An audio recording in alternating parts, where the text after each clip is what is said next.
Using a credit card can be a double-edged sword. On one side, it provides the convenience of buying now and paying later. On the other, if you carry a balance, you could be paying exorbitant interest rates, sometimes as high as 28%. However, there's a smart strategy to use the credit card company's money for free by transferring your debt to a zero-interest credit card. Many credit card companies offer introductory 0% APR, or annual percentage rate, on balance transfers for a limited time, often 12 to 18 months. This means you can move your high-interest debt to a new card and pay no interest during the introductory period. Essentially, you're using the credit card company's money without incurring any additional cost, as long as you pay off the balance before the promotional period ends. To make this work, first, find a credit card offering a 0% balance transfer deal. Make sure to read the fine print.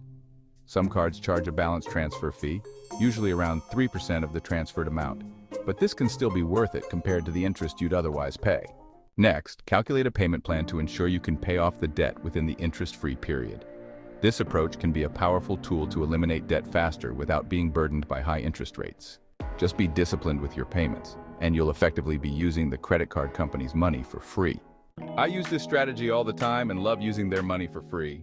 Stay tuned, subscribe and like this video. Thanks.